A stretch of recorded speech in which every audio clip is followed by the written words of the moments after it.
now. So this is these are a couple feathers that I did previously. So I'm going to just walk you through how I did a feather. And the first thing you want to do when you're, of course, when you're doing any watercolor is think about where you want the light. Remember, because I talked about sometimes it's easier to leave light than it is to add light. And I did a bit of both. I did use my white gel pen to kind of add some highlights, but I also kept in mind, you know, where I wanted some lights to be. And it's nice to just have, you know, areas that just don't have any color, just to give it a little more depth. So keep that in mind as you're in the beginning, so you kind of have an idea where you want that to be. Now, I know that I want the center part of this sort of, I don't know what that's called, what is the quill, thank you. I'm like, I know there's a word for that. The quill part of the feather, I want that to be light. So I want to be really careful to keep that. So the first thing that I do, especially if I know that I'm trying to sort of keep, you know, keep some shapes or whatever lighter, is I just pencil it in a little bit just to kind of give me a guide. It doesn't have to be too much. I'm just going to say, basically, I'm going to create, like, I want to do it kind of arched, and you're not going to see it real well on the video because it's light pencil. You don't want to press real hard because it's not meant to be seen after the painting, but it's just there as a guide. And if it's a little bit seen, it's not a big deal. But so I'm just put a couple lines in there to create the quill, to just give me a guide of the shape, and I'm going to try to keep that from getting color. And then I'm just going to create kind of the shape of a feather to give me a guide a little bit about where I want.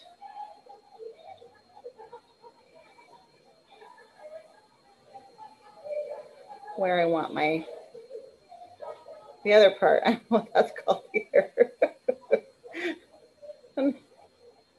This is an anatomy of a feather here. So let me see if I can get, I still have to figure out that other camera, but so you can see I just did like a broad shape of it in very light pencil, just as a guide. So that will help me when I do the next steps.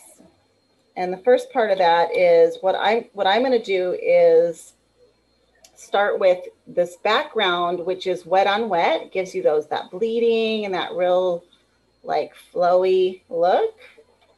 And so, so that's what I want. So what I'm going to do, and sometimes it's easier to get a little bit of pigment,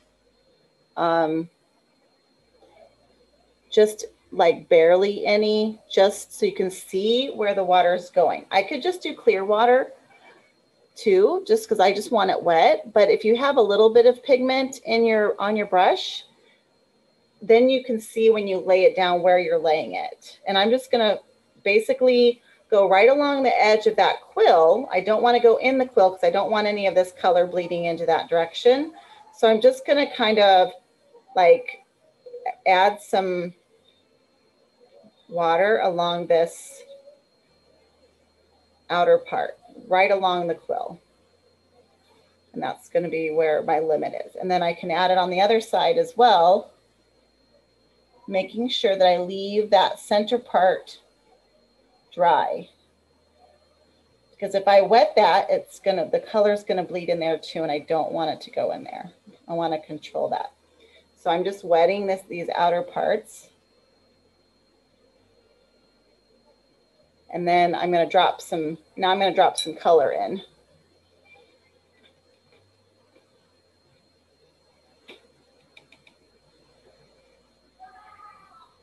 And I want it to be darker along the quill, so I'm going to drop color kind of near that and let it bleed out away from it.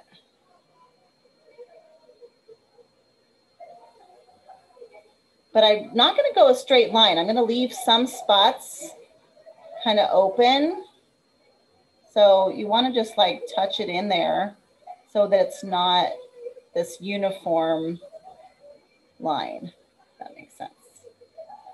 And the drier it is, the more you're going to get. Like it's not going to bleed as quite as much. So I could add a little bit more water if I want to bleed it out and just lead it to where I want it if I want to kind of bring it out further. And then the more wet it is, the smoother, more feathery you get. So this side was a little bit drier, but that's okay. It gives it a little bit different look.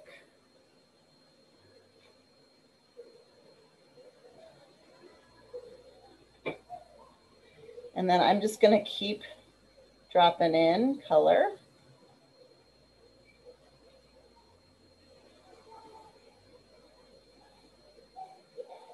Along that line.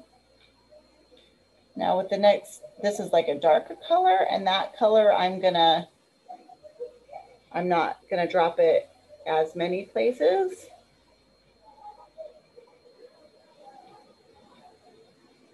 So you just kind of give it. And now I want to dab in a little bit of a light color. I want a little yellow.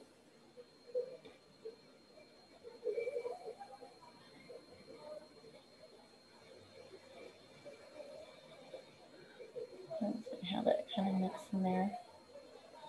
Some of these lighter spots.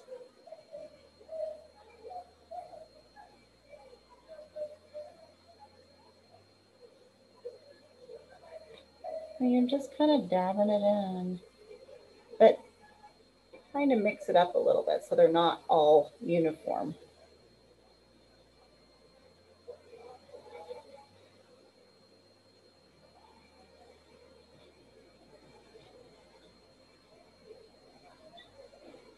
Now at the bottom of feathers, there's often these little like swirly pieces of swirly little fibers. So I'm just kind of trying to create a little bit of that effect down here. All right, and then see how my quill is still pretty clear there? Now I'm going to really try to define my quill a little bit by creating basically the contrast, the negative space around it. And that's going to make that highlight a little bit more. But I don't want the color that I'm going to be using next to bleed that much into the other colors. So I'm going to wait until it's dry, so, or more dry, so it doesn't do a lot of bleeding. I might want a little bit of bleeding, but I don't want it to shoot into it. I got to be really careful. So I'm letting it get to a little bit drier state, because the drier it is, the less it's going to bleed out. So it's still pretty wet. I might do a couple little spots in there and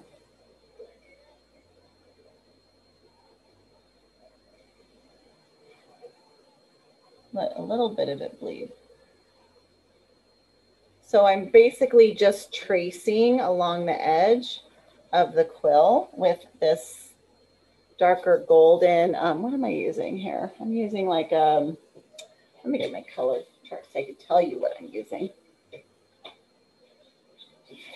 is. Of course, I have my colors backwards now, but this is I'm using just a raw sienna right now, which is a good contrast because it's got a kind of a reddish tone. So it's a good contrast to some of those greens and blues.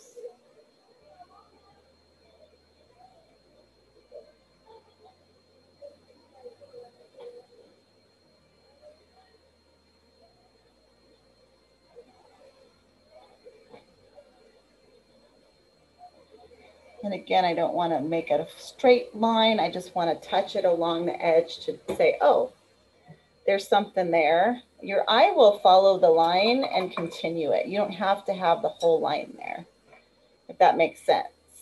You can have a broken line and it's still going to kind of follow the trajectory of that line that you create without you having to make that line defined. Okay, I'm gonna take some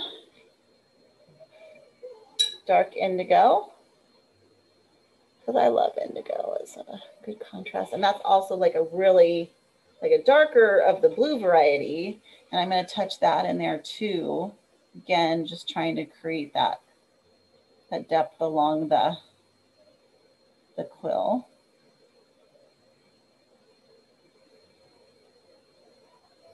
Now this, I might want it to go out a little bit more, especially down at the bottom.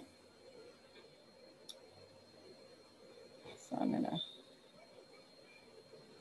help it along. If I want it to go out a little bit, I just pull it out there.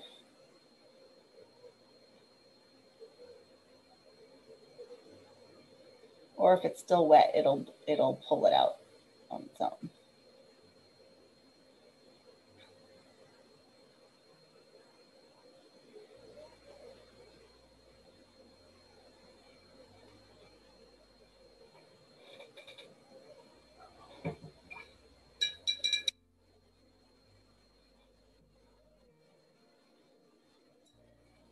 I'm also going to use that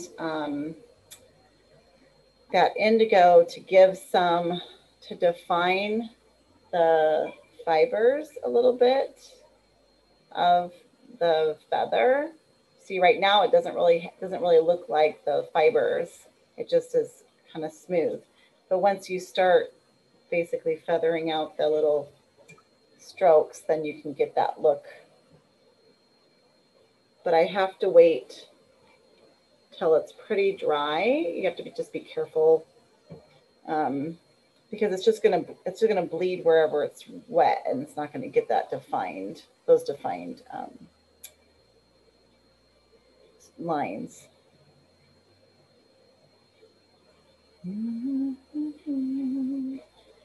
Now I'm gonna touch just right, because the center, the quill has a lot of white. I'm just gonna go ahead and touch inside there a little bit just to soften that a little bit. It'll bring whatever colors nearby. Not through the whole line, but I just don't want it to be quite such a line of white. Like that better. All right, now I'm gonna let that dry a little bit. So I'm gonna bring my color out a little further.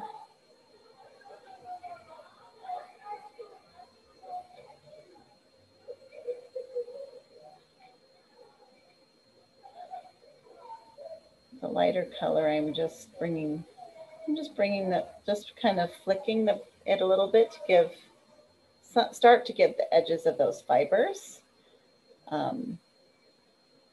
It's dry out on the periphery because I haven't touched that yet. So those areas will show that texture without bleeding too much. And you want to make sure you're following, basically, if you're following the quill, you're going at about a, 40-degree angle, and then you just keep following that, and you keep wanting to go that angle. So I'm just angling my brush the direction I want it to go and flicking it.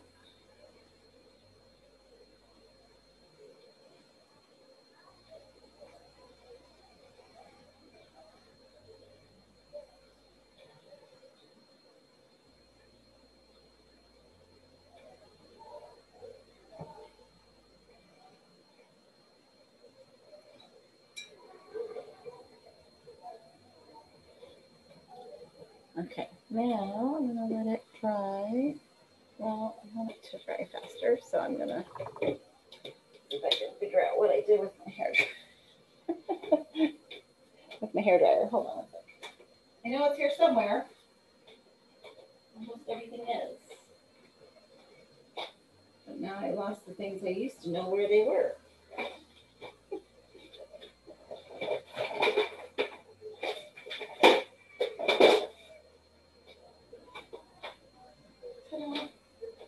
I found it. Oh.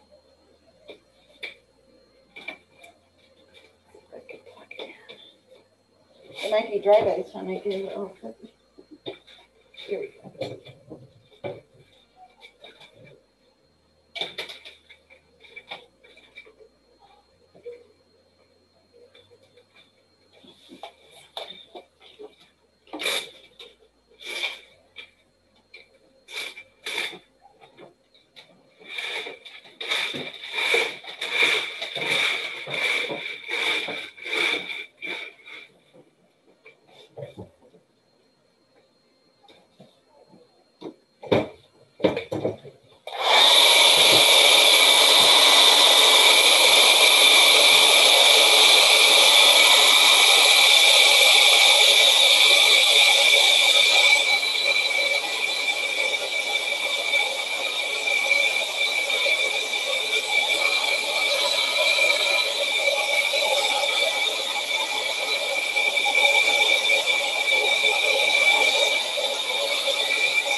Now I'm going to go with that indigo.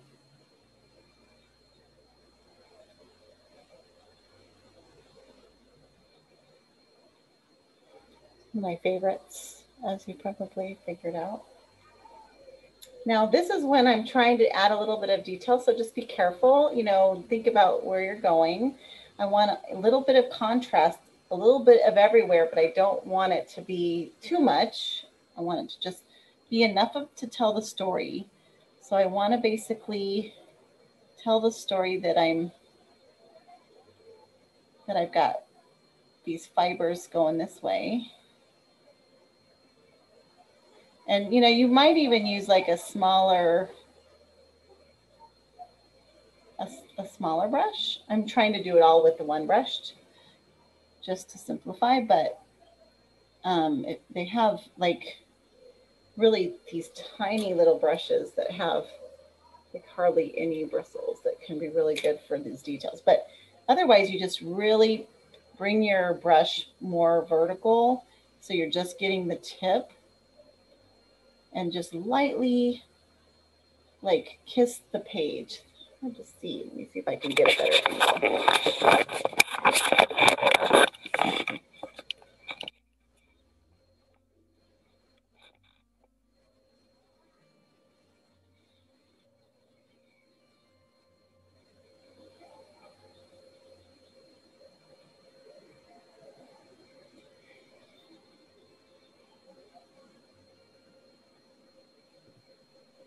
Can't see, Shauna. It's out of the screen. Sorry. I can't look at my painting and drive the camera at the same time. And I kind of want it to not just go straight up, but kind of a little bit up. So I'm sort of just, see, I'm making a little bit of an arc with the brush. Trying to keep my hand out of the view. I feel like you're channeling Bob Ross right now. I don't have the hairdo though. But I'm okay with that. He's got skills, man. Right. So I'm just trying to tell enough of the story to tell the viewer, hey, this is what's going on. But I'm not trying to draw every single fiber. And I'm not trying, I want to make sure that I'm not like, I want to make sure it's not like uniform. You don't want it like every single one is 1/8 of an inch away. You want it as, you know, you put a cluster here and then leave a space, you know, so just mix it up. And sometimes that's the biggest challenge, is to like not get that sort of OCD wanting everything to be symmetrical, because, you know, that's what our brain sometimes wants to do. So now I'm going in and just, again, just building that shadow contrast against the quill. But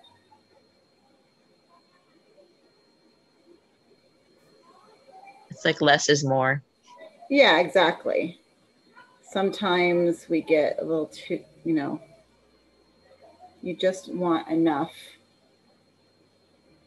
And then I will also want to kind of break this outer part a little bit, but I want to be really careful, just like add a few little wisps of lines, kind of breaking that up a little bit too.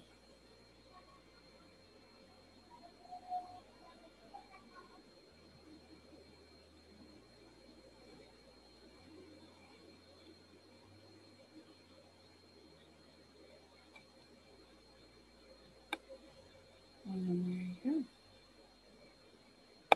Now you can even add some, if you feel like you didn't leave enough light, or even if you did, you can just add some more contrast with the white gel pen.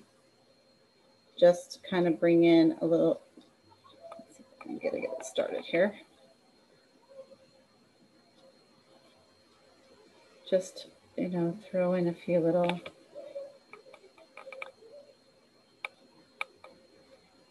wisps of that.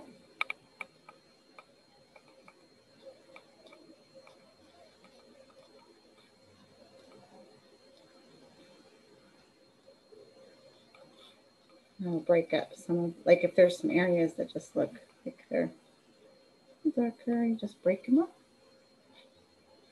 And see how it gives it a little bit of just more contrast. And then you can do that with the quill too. Like if you didn't leave any of this quill defined, you could go back in and do it with the gel pen. Or you could add some highlights if you want, you know, if you didn't have any that real bright whites and you wanted that, you could add that. So the gel pen can be really helpful for that. I'm going to just, I noticed this other little side of the quill part, the bottom isn't really, doesn't have any contrast on it, so I just wanted to add that. There we go. And then there you go. And then what you could do too is just add a little bit of you know, a background contrasty color. So in this case, it's got blues and greens. So, you know, something maybe on the red side could be a nice, you know, something soft, just to give it a little bit of a background if you want. Just be careful not to overdo it. You just want a little,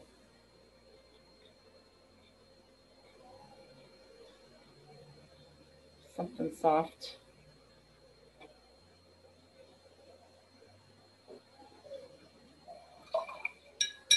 And then you could even add some, if you want, like in this, I did some splashing. So you can do that with a toothbrush. And I like to do a light and a dark. So oftentimes, of course, I go to, in this case, because my darkest dark was the indigo. Now, one thing you got to be careful, especially if you have multiple pieces that you're working on at the same time, cover the ones you don't want splashed. I'm trying to find something to cover because, and I'm going to do a splash while it's still wet because, let's see, because I like when it splashes while it's like these parts are still wet, so those are going to bleed a little bit into those to get an interesting, like softer kind of effect there. Now toothbrushes give a real soft, like real small splatters compared to other types of like doing it with the paintbrush.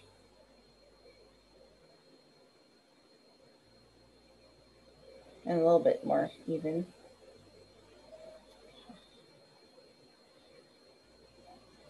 See, now everything that touched the wet kind of spreads out and just kind of bleeds into that and gives an interesting look to that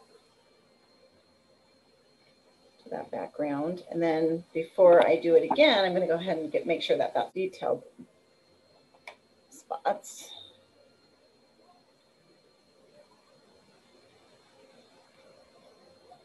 There we go. And then I also like to do, in contrast, I'd like to do a little bit of white.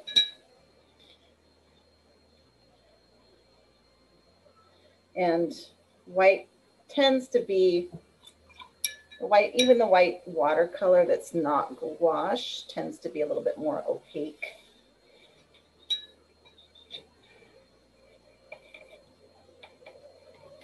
So that can give some interesting contrast as well. And of course, while those other splotches are wet, it's going to just kind of blend in there. Oops, I got a big giant blob. That's not what I wanted. Okay, I have too much water. You got to be careful with that. Let's try that again. Less water, more pigment.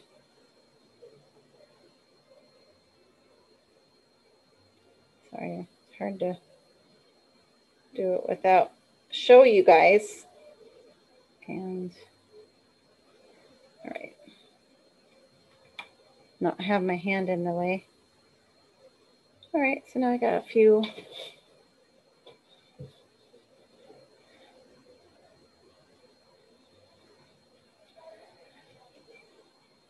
different blotches there, and I feel like the line between the border is just a little too, like this line looks a little too hard. So I'm just gonna go in and soften it a little bit.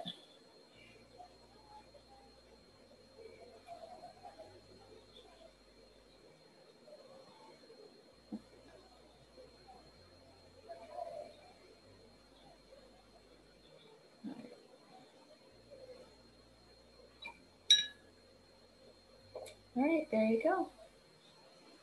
And then the last step is to peel off your border tape, because that's really when it starts to look, when it looks finished.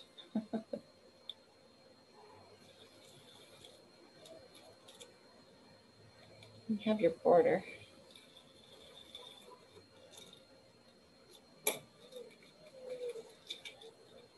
There you go.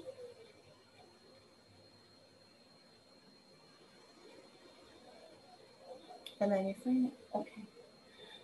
Next, I thought it'd be fun to do this little peacock. And this is a line, this is kind of a line and paint, line and wash, I should say.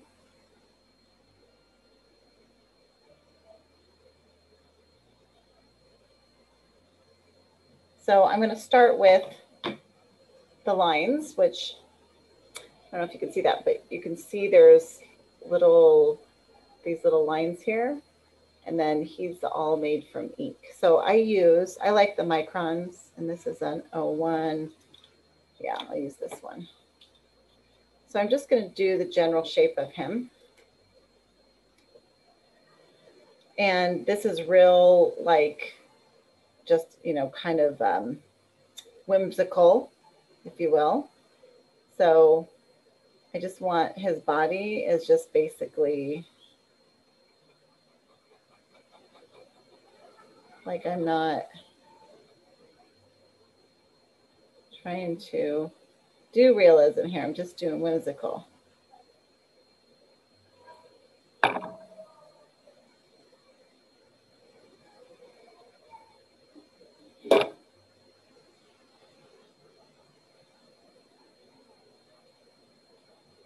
So just a little squiggles in the shape of kind of an oval and two little lines and little feet.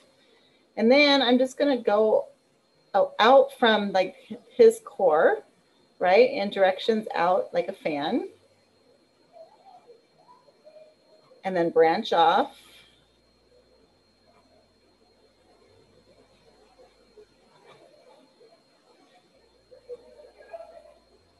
from there and just keep doing that. And it's just playful. You're just flicking it.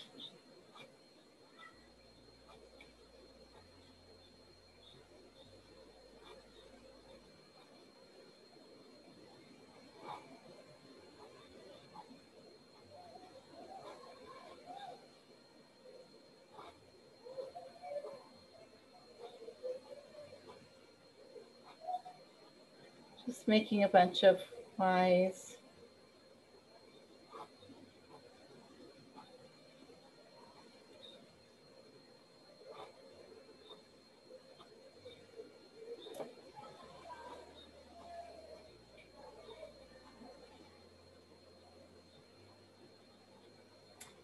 And then at each of the little, like the tops of the little Ys, you can just do a little like, kind of like a heart shaped thing. Just like a little quick heart. At the end of the branches.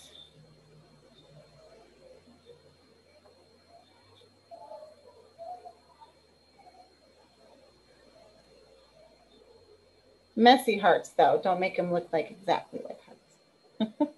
Like really fast hearts.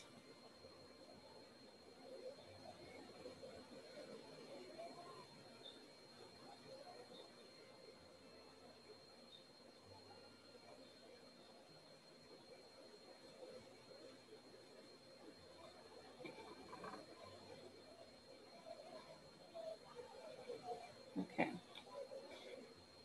And those kind of act as guides. I mean, you don't really see them really strongly here, but they're going to kind of tell us where to put stuff when we're painting. So, but we also don't mind if they're seen as well. So they're kind of a mix. We want them visible, but they're not necessarily the highlight of it. So I'm going to do the wet on wet technique, and I'm going to be using the phthalo green, and I'll be using I'm going to use the phthalo green, the Prussian blue, my Prussian blue, and then indigo, I think. Yeah. Or maybe phthalo. Shauna, is there a chance you could lift up your picture closer to the camera just so I can get a look before you put some paint on it? Oh, this one? Yeah. Sure.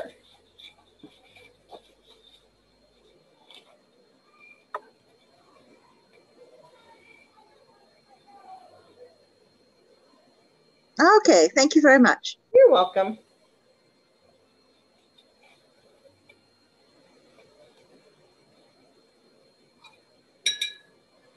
Okay, so the first thing I'm going to do, and I'm going to use a little bit of pigment just so you can see where I'm putting the water. And it's also, like I said, I recommend it. Just use the colors, you know, a really light wash of whatever color you're going to be using, and then you can see where it's going. So I'm just going to basically put water in the whole shape of the fan.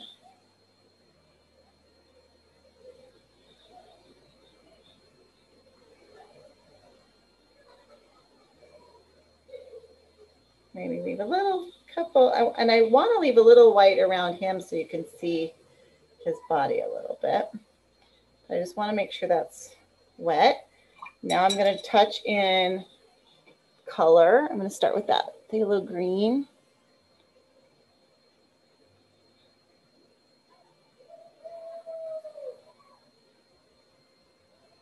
And just touch it in spots.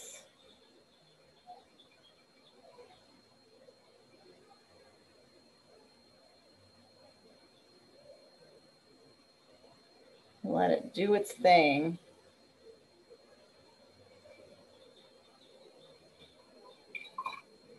Now I'm going to take some of I'm actually going to use the phthalo blue instead of the Prussian blue. And I'm going to touch that in. And you'll notice that different paints bloom differently. Like some are real, like this one really likes to go to town compared to, you know, green, I think even.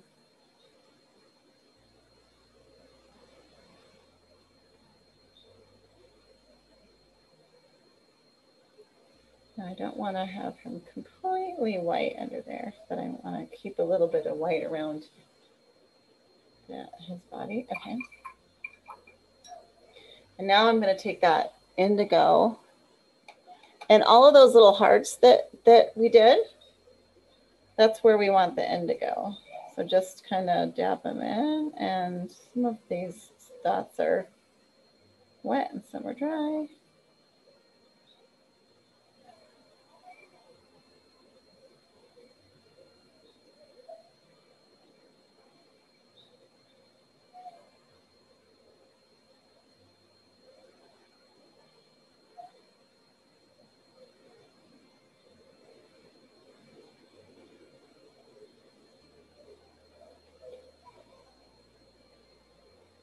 And if the ones are too dry, I might just go ahead and kind of add a little bit of water to get them moving a bit more, because I don't want them completely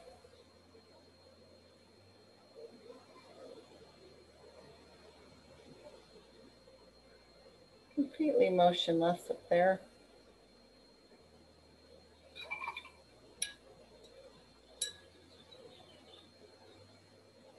And then I'm going to add a little bit of the indigo, kind of at the, just at the base, just to, again, define his body a little bit.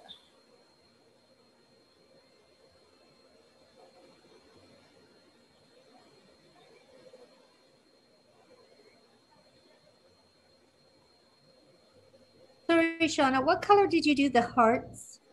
I did those in indigo. The darkest, my darkest, indigo blue.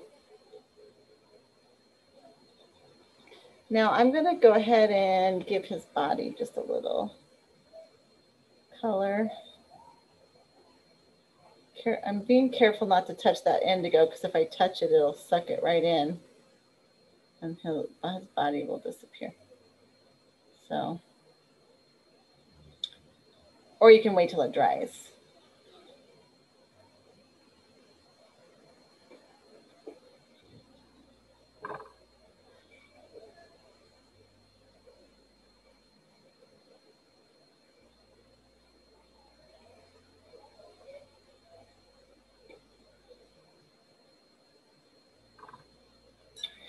Now, you could even add, I might have even added a little purple in my other one, but these colors are okay. I have this, I think diazine purple. And I'm going to go ahead and just add a little bit of that.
Now you'll notice that where I put in that dark, I put some of the dark indigo here, but because it was so wet, it just bled it out. So it didn't really show. Like in this one, it was a little drier. I was doing it outside, so it dried quicker.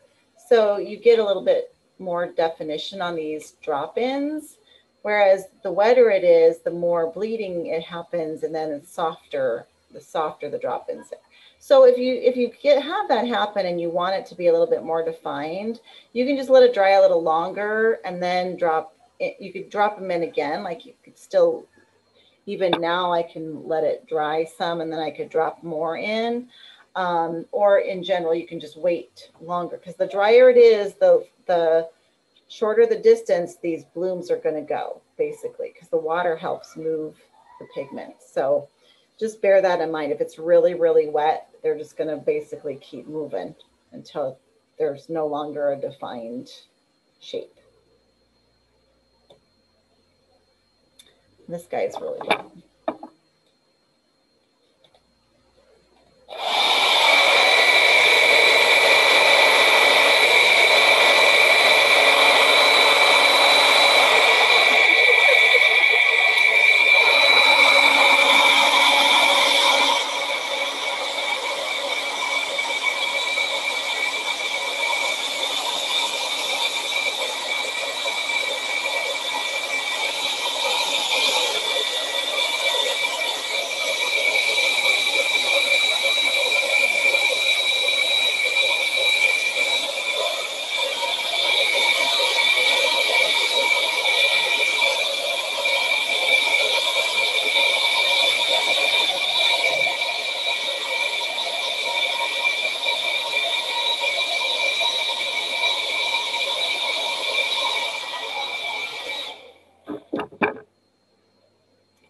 So if I wanted to, which I might do, is now that it's dry, I could go in, because this is a little bit darker, this ended up being darker pigment, some of those lines kind of got lost a little bit. So I could go in and I could define them. I could either do it with a thicker, or I could go in even with my, and I can just try to pick up some of those shapes if I want.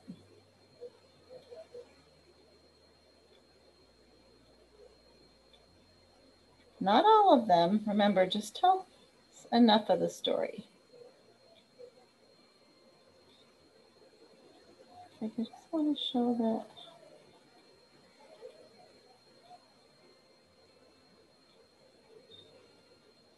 And then I might want to just fill in a little bit of some of those dark spots I wanted that I kind of lost. Just a little. Okay.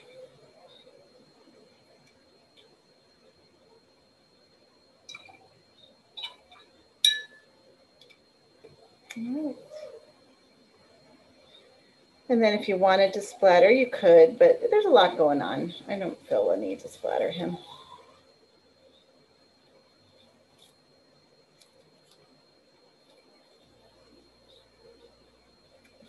If I did, I would probably maybe do a little white in there as a contrast. That could be fun, but make sure you decide before you take the tape off, because it's hard to recreate that border. Right, there's your peacock, whimsical peacock.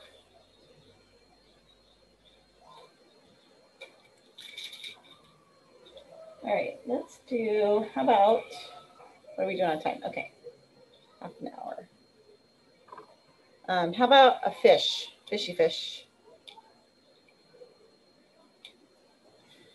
And I do love the when I wet technique. I use that a lot. And again, I'm going to do that here as well.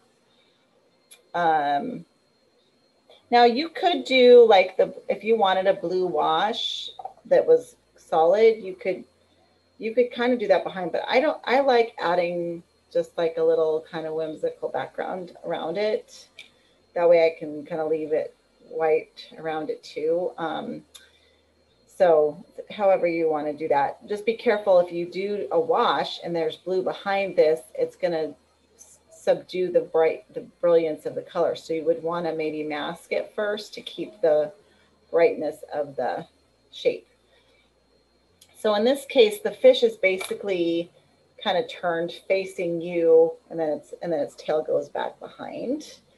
So, but instead of thinking of it that way, just think about the shape. When you're looking at something, it's basically a round shape here, a little bit of a connector, and then basically kind of a, like, almost like flames going out. So that's the shape that we're starting with. And because I want to do wet on wet, I'm thinking about that, you know, that shape, because I have to basically create it in my wet brush. So I'm going to use, I will add a little bit of pigment again so you can see. I think it's easier. I don't always do that, but sometimes I do. But I think it helps, especially for you guys, to see where I'm putting the water, because it's really hard to see. So I'm just going to basically kind of create that shape, which is round.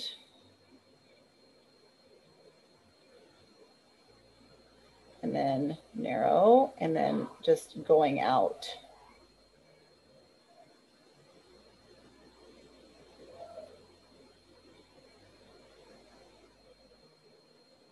Just kind of, and I want to make sure it's nice and wet.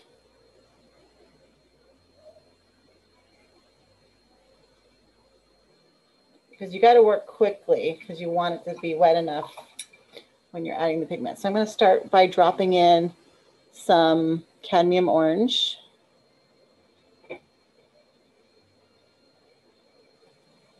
Ooh, now see how far that goes?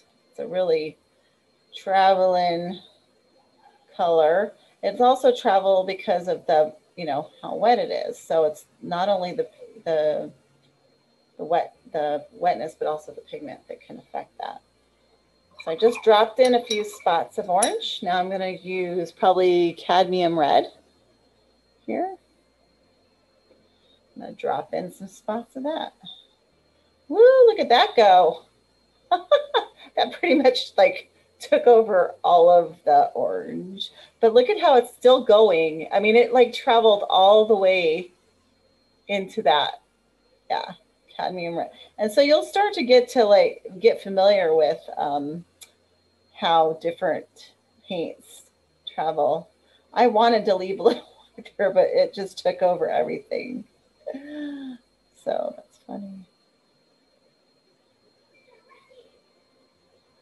So you gotta be careful if you got a wild color. Now what I could do if I really wanted to keep some light there is I could, if I had a Q-tip, I would use that, because I want those eyes to stay pretty light.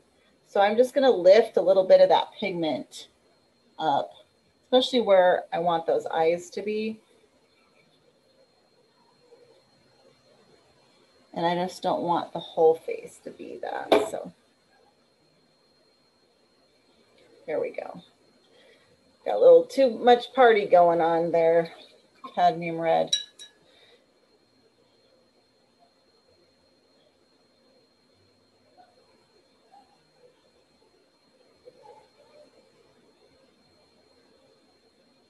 So what I'm doing is I'm just touching areas where I want it to maybe, you know, go a little bit more. Like I'm just making it wet and then the pigment's going.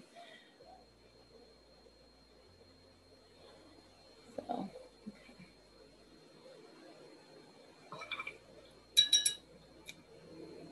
Now I'm going to take, again, you guessed it, indigo. It's probably one of my favorite colors, I think. Okay, and then I'm just going to dab it in spots and see what it does. And it's starting to dry a little bit, so it may not move as much as some of the other colors.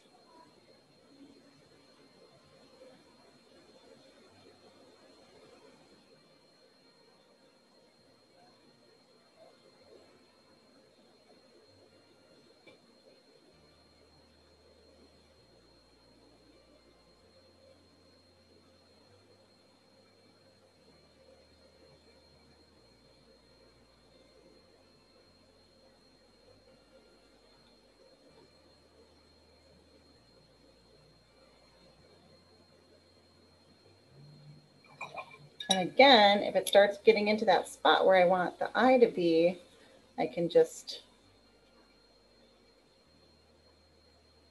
dab it up. Keep my eye spots. And I kind of want my mouth spot clear too. So I just want to keep those spots a little bit clearer. Okay, and then I'm also have these little fins down coming down the bottom. So I'm going to, oops, that's not.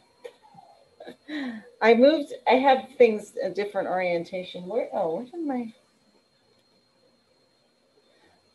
so I'm in autopilot and I go where I think there we go.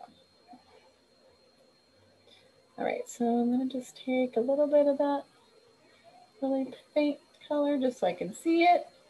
And I'm just gonna bring out a little bit of fin looking stuff there. Fin stuff there. And then I'm gonna add a little bit of, mix a little bit of that.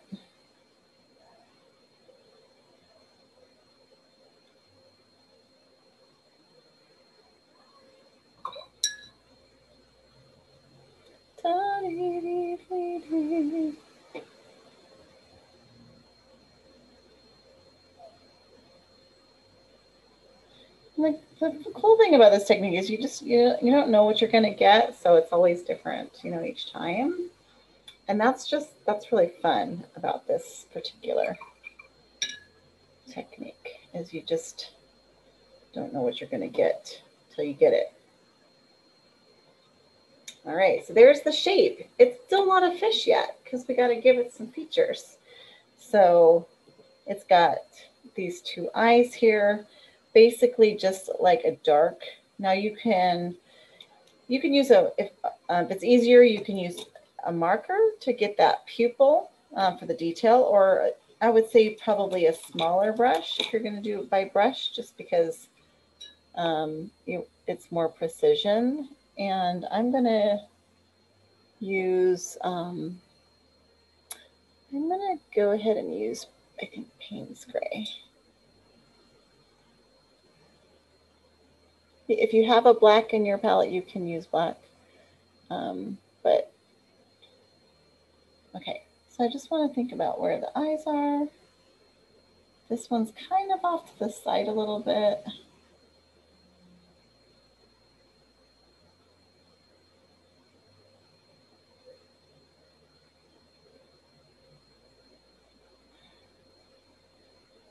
And then it has a bit of a ring around it, so, but I want it a little softer than what the pupil was. So I'm just gonna dilute it a little bit more so it's not quite so starkly black. I don't know if you can see what I'm doing here. Let me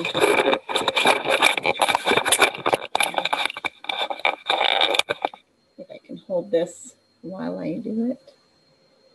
So I'm just drawing a little bit of a halo around the eye.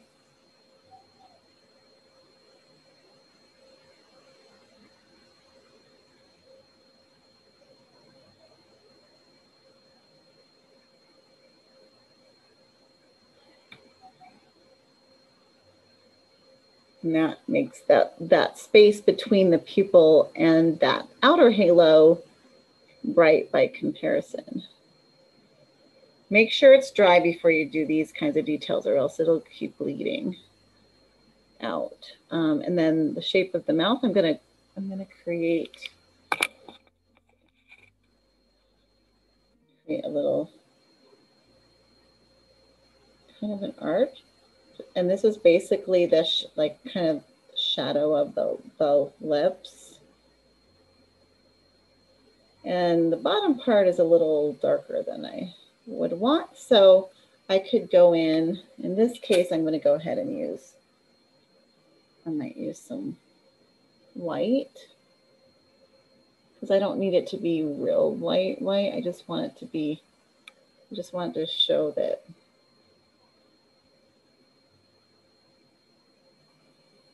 there's some lips down here.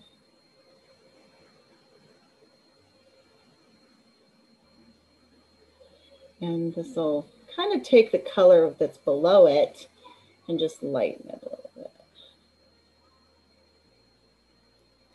So it gives it kind of a soft lips there.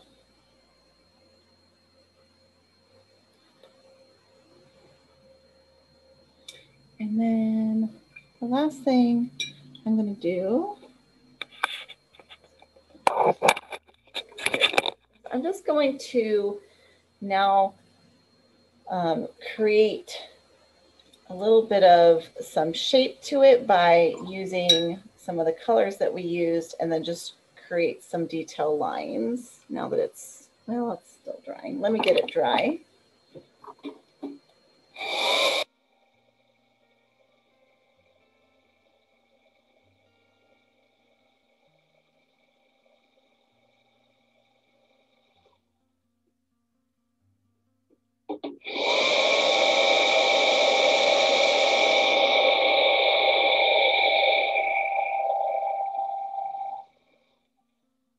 All right, so now I'm just gonna take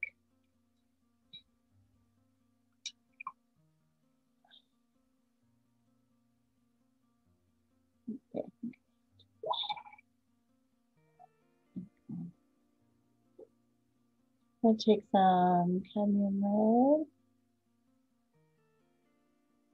No, I don't want it to be too bright.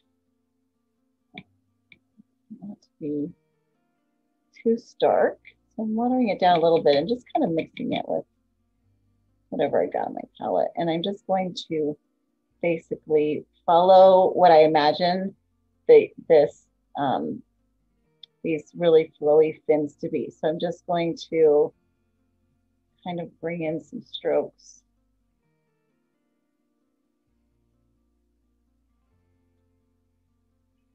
Just to tell enough of the story once again.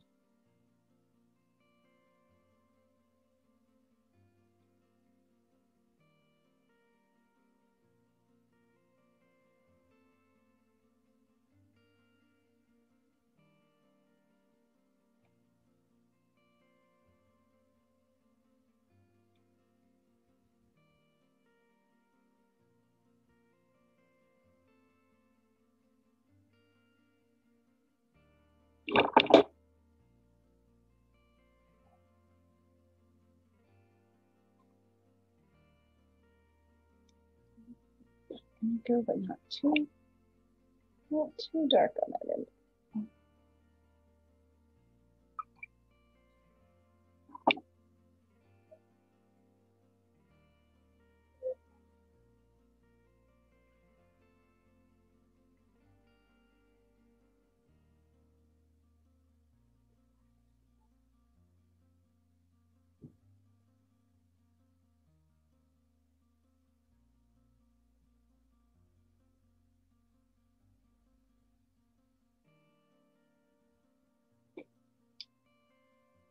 Same my thing with these guys. I'm just gonna do a little fin action there. There you go. His head got a little weird with the oblong, so I'm just gonna soften that.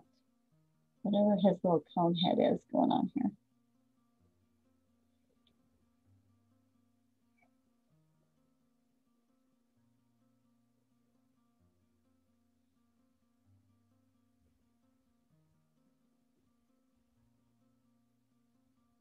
And then if there's any, spots, like if you need it brighter here, whatever, you can just kind of eyeball it at that point and see what you think it needs. There you go. Now I just take a little bit of whatever blue. I'm gonna do like some Prussian blue.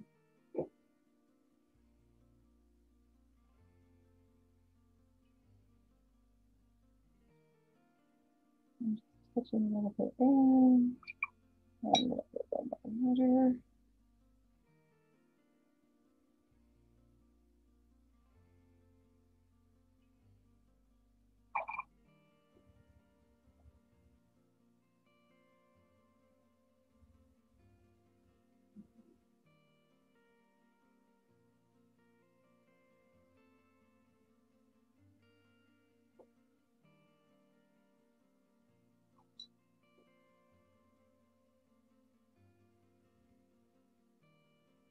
little too much glue. I'm just gonna pick some up with a clean brush.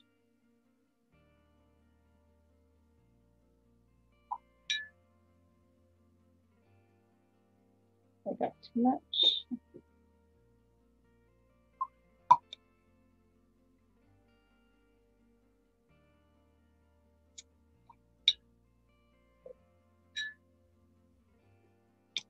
Right.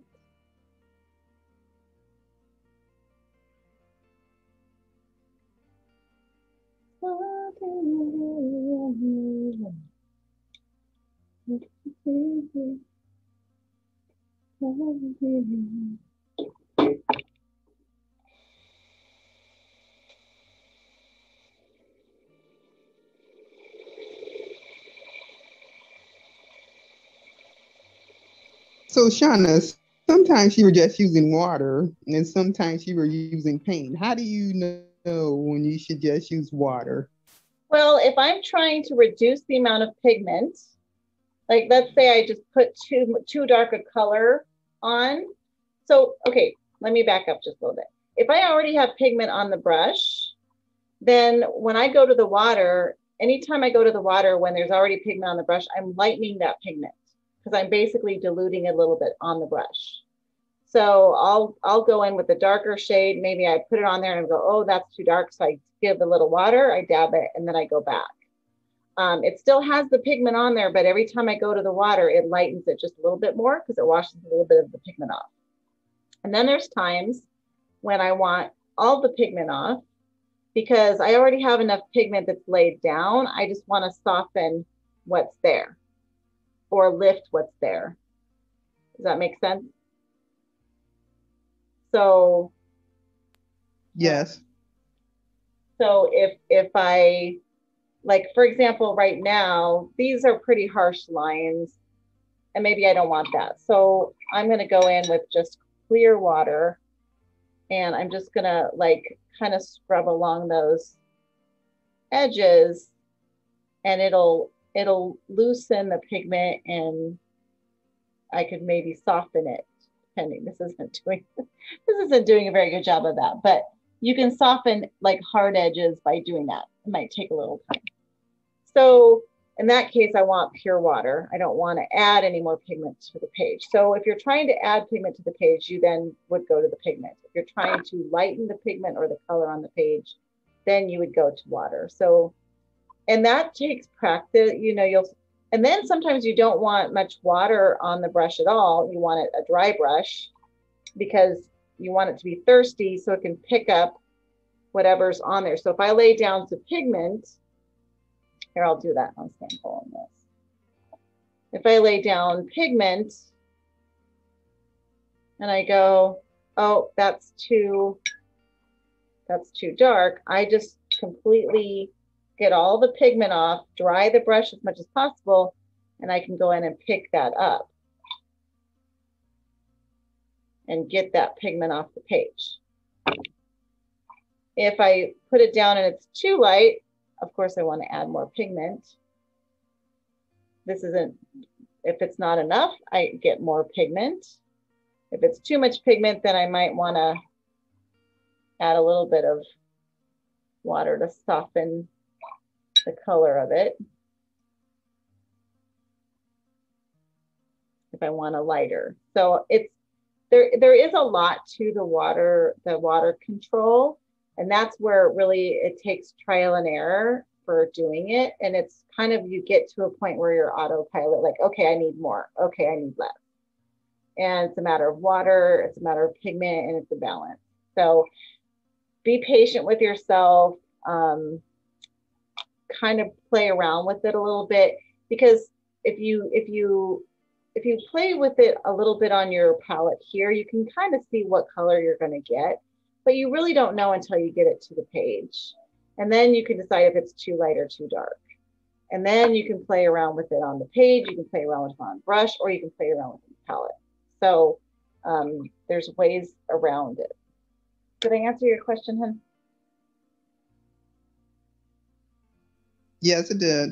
Okay, awesome. All right, we are at 8:18.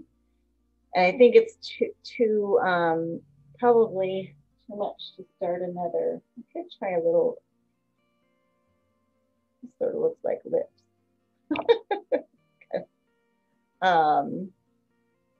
That makes me want to do that. I was trying to think if there's something quick I could do. I could do a quick dragonfly, and then we'll start pushing. I need a so let me just get this down real quick, and I'll do a dragonfly.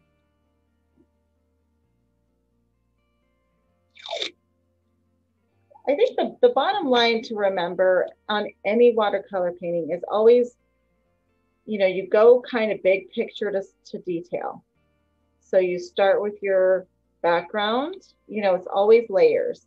So your big picture color scheme, and then you do more and more and more of the details as you move and progress through the project.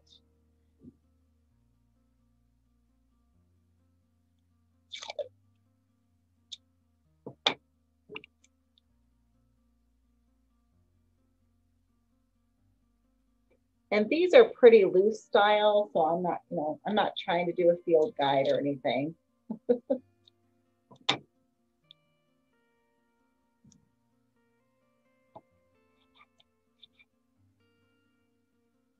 It's easier to get some really good detail in a bigger project, of course, because you have more space to work with, and it can, you know, can be a little bit easier.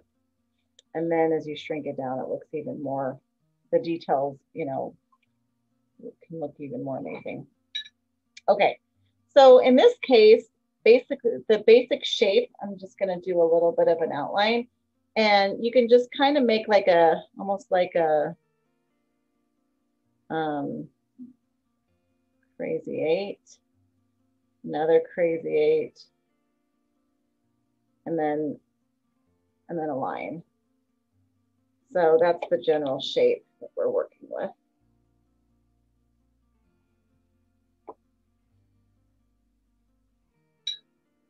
And then you pick your, kind of think about your color scheme.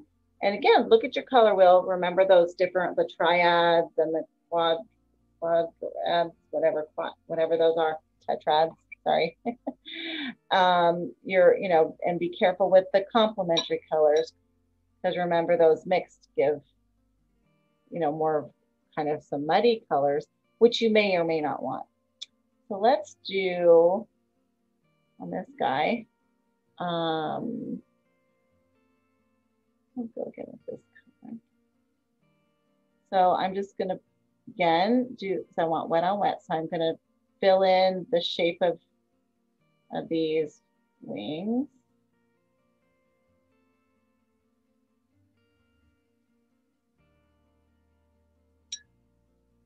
And then I'm just going to touch some color in.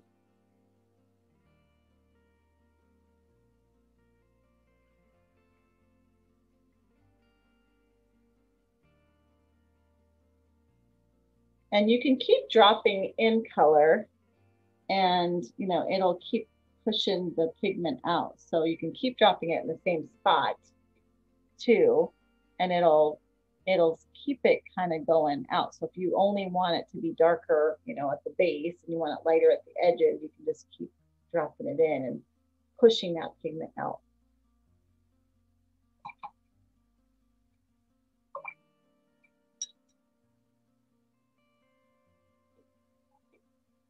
I've got this diazine purple, a diazine violet. Let me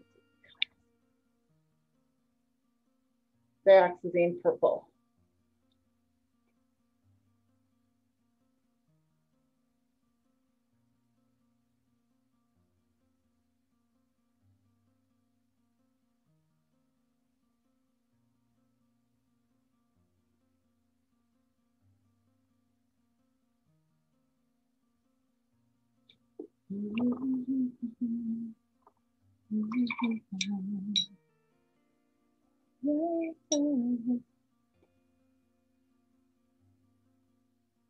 Now I'm doing the phthalo green.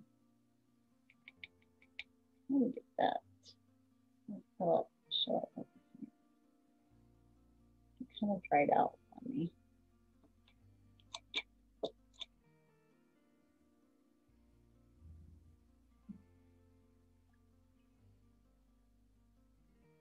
If it dries out, I'm just gotta wet it a little bit.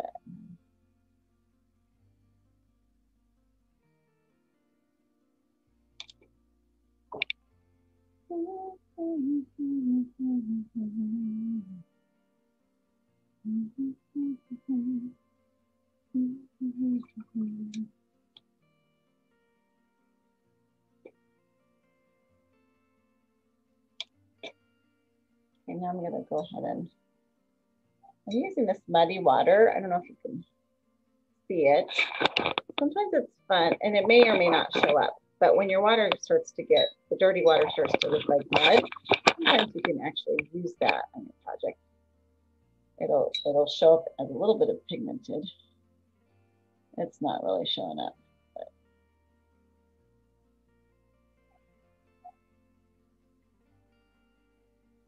So I'm just running the shape of the body, but I touch the pigment so it kind of pulls that pigment down.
Kind of exploded out a little bit more than I wanted it to.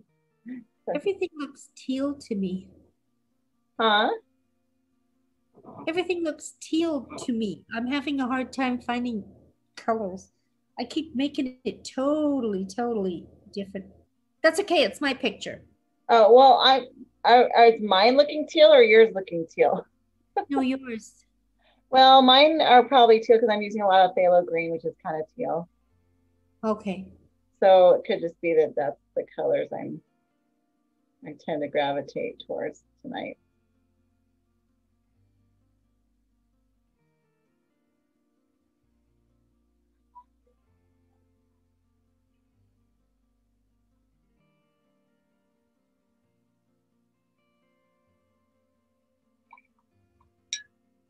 Now, if you want to really soften the edges, then you can take a wet brush and then just kind of like, if you touch along the edge, it'll just kind of pull that pigment wherever that moisture is. So I'm just really softening the edges of that, and it'll just feed that pigment wherever you want, wherever it's wet. So.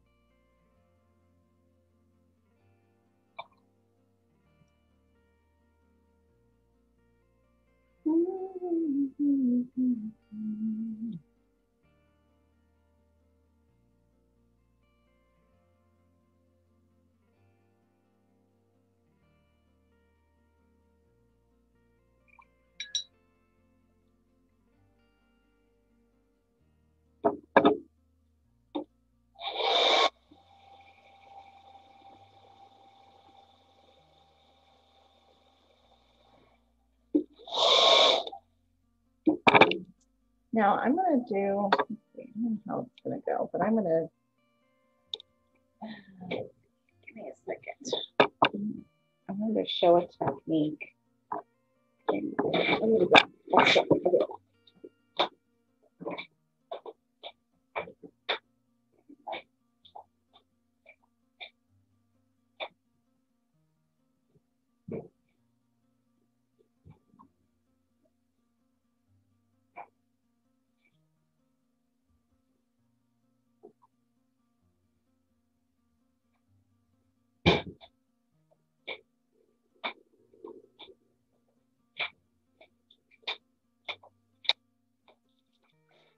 fun technique you can do when it's wet is to use a straw, and you can kind of blow it out. It's a little bit too, not quite wet enough. Pigment, let me just try to add a little more pigment.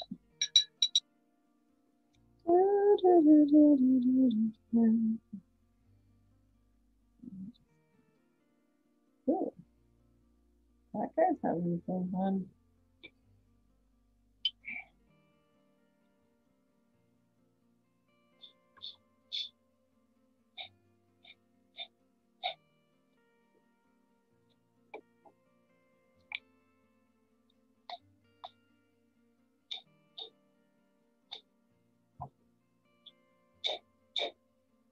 Sometimes if you are trying that technique, sometimes you have to break the edge a little bit, like get it started, because sometimes it doesn't want to move past the border.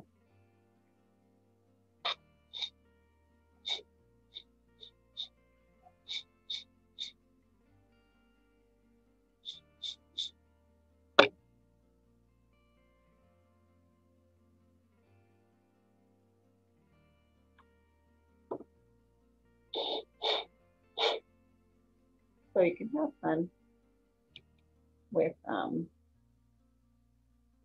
that technique as well.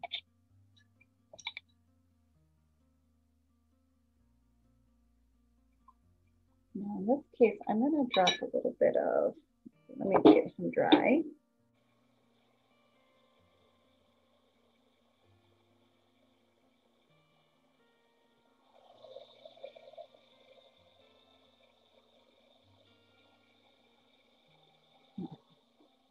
And I think it'd be fun with this particular one to do a little bit of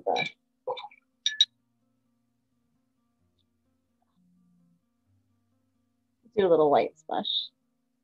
Because he's so dark, I want to kind of highlight a little bit. So I'm going to use my white, and I'm just going to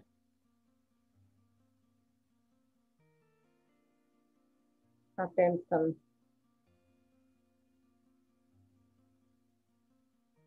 white splatters.